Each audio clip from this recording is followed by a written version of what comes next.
ఈరోజు పురుష సూక్తం యొక్క విశిష్టత ఏంటో తెలుసుకుందాం. ఆపస్తంభుడు అంటే ఎవరు అంటే శ్రాద్ధ భోక్తలు. యజుర్వేదాధ్యాయులైనటువంటి బ్రాహ్మణుల్లో 3/4 మంది ఆపస్తంభ సూత్రానికి చెందిన వాళ్ళే. ఈ ఆపస్తంభుడు అనే ఈ మహర్షి గురించి తెలుసుకుందాం. ఒకప్పుడు వేదవేత్త అయిన ఒక బ్రాహ్మణుడు శ్రాద్ధం జరుపుతున్నాడు. భోక్తగా ఒక బ్రాహ్మణుణ్ణి నియంత్రణ చేశాడు. అంటే భోజనానికి ఆయన నియమించాడు. ఆ భోక్త కోసం చాలాసేపు ఎదురు చూస్తూ ఉన్నాడు. భోక్త చాలా ఆలస్యంగా వచ్చాడు. మరి బాగా ఆకలితో కూడా వచ్చాడు. కర్త అంటే చేసేవాడు. భోక్త గారి కాళ్ళు కడిగి అర్చన చేసి భోజనం వడ్డించాడు. వచ్చిన మిగతా సాధారణ భోక్తల కంటే బాగా ఎక్కువగా భోజనం చేశాడు.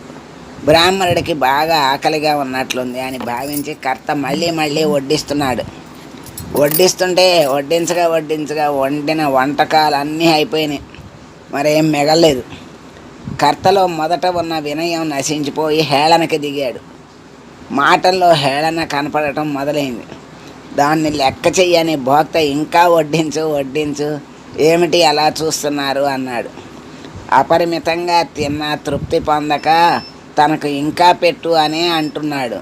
తనని అలా ఇంకా పెట్టు అని అనటం తనని అవమానించటానికే అనుకున్నాడు కర్త. వండిన పదార్థాలన్నీ అయిపోయినా ఇంకా కావాలని భోక్త అడుగుతుంటే కర్తకి కోపం వచ్చేసింది. దాంతో ఖాళీ అయిపోయిన వంట పాత్రలను తీసుకొచ్చి విస్తర్లో బోర్లించేశాడు. ఇక తృప్తి అయిందా అన్నాడు. భోక్త భోజనం అయిన తర్వాత వాళ్ళని కర్త తృప్తాస్తాహ అని అడగటం, భోక్త తృప్తోస్మి అని 3 సార్లు చెప్పడం సంప్రదాయం. అంటే మీకు తృప్తి అయిందా అని అడగటం, తిన్నవాళ్ళు 3 సార్లు తృప్తి అని చెప్పడం సంప్రదాయం. అలా చెప్పకపోతే శ్రాద్ధ కర్మ మరి ముందుకు సాగదు. కానీ ఈ భోక్త లేదు, నాకు తృప్తి కాలేదు అంటున్నాడు. కర్తకి కోపం నశాళానికి ఎక్కింది. ఈయన అడిగిందంతా వడ్డించేనే, పెట్టిందంతా తినేసి తృప్తి లేదంటూ నన్ను అవమానించి నేను పెట్టిన ఈ శ్రాద్ధాన్ని కూడా చెడగొట్టాడే ఈ బ్రాహ్మణుడు అని కోపం తెచ్చుకున్నాడు. కర్త ఏమో మంచి తపస్వి. కోపం చేత ముఖం ఎర్రగా చేసుకుని ఈ భోక్తగా వచ్చిన బ్రాహ్మణుని శపించడానికి చేతిలో జలం తీసుకుని అభిమంత్రించి బ్రాహ్మణుడి తల మీద చల్లాడు. అప్పుడు ఒక ఆశ్చర్యం జరిగింది.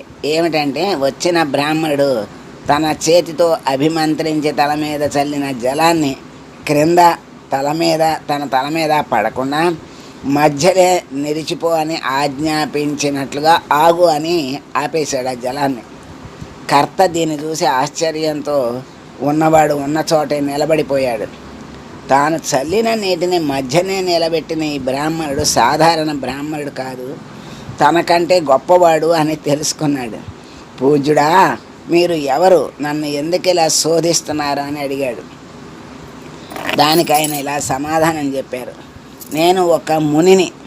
నేను ఎక్కువగా తిన్నందువలన నన్ను ఎగతాళి చేశావు.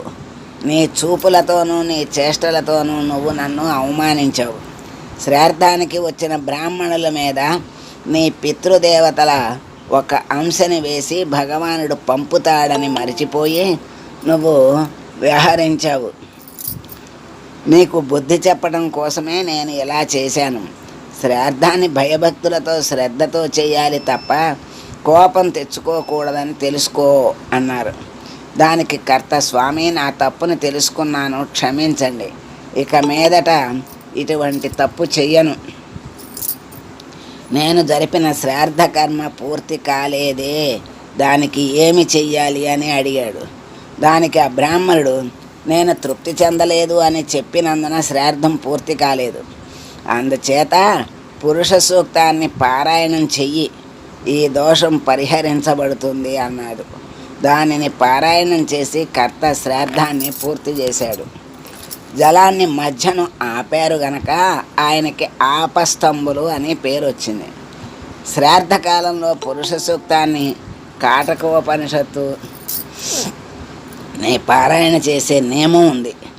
ఆపహ అంటే నీరు, ఆ నీటిని స్తంభింపజేసి మధ్యను నిలిపి దానికి విలువ లేకుండా చేసినందున ఆయనకి ఆపస్తంభులు అనే పేరు వచ్చిందనమాట. అప్పటి నుంచి ఆపస్తంభులు అయ్యారు.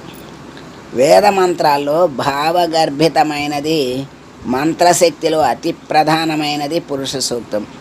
పురుషుడంటే భగవంతుడు. భగవంతుని మహత్యాన్ని కీర్తించే సూక్తం ఇది. దేవాలయాల్లో, ఇంట్లో, భగవదారాధనలో, నిత్య పారాయణలో, వైదిక ప్రక్రియలలో పురుష సూక్త పఠనం కద్దు. పురుష సూక్తం హిందువుల జీవితంలో ఒక అంతర్భాగమై ఉందని చెప్పవచ్చు. పురుష సూక్తంలో సంహిత, దేవతా ప్రార్థన, బ్రాహ్మణం, యాగ వివరాలు, అరణ్యకం, ఉపనిషత్తులు, సనాతన సత్యాన్ని తెలిపే సాధనాలు ఈ మూడు గర్భితమై ఉన్నాయి. ఈ పురుష సూక్తం భగవంతుని మహత్యాన్ని కీర్తించటంతో ప్రారంభమై భగవంతుని త్యాగఫలంగా ఈ ప్రపంచం, జీవులు ఆవిర్భవించాయని చెబుతుంది. తర్వాత జీవుడు భగవంతుణ్ణి పొందటానికి అజ్ఞానాంధకారాన్ని దాటే మార్గం చెబుతూ అందుకైన హేతువుని, దానిని వివరిస్తుంది. ఈ విధంగా పురుష సూక్తం ఒక పరిపూర్ణ శాస్త్రంగా ఒప్పారుతోంది అని మనకి పురుష సూక్తం యొక్క విశిష్టతని, దాన్ని ఎప్పుడు పారాయణ చేస్తారు, దాని తద్దినం యొక్క విశిష్టత, కర్తాభోక్తల విశిష్టత అన్నీ కూడా, ఎలా కర్తాభోక్త ఎలా ఉండాలి ఏమిటి అనేది కూడా దీంట్లో చక్కగా మనకి తెలియజేశారు. సర్వం శ్రీకృష్ణార్పణమస్తు. సర్వే జనా సుఖినో భవంతు.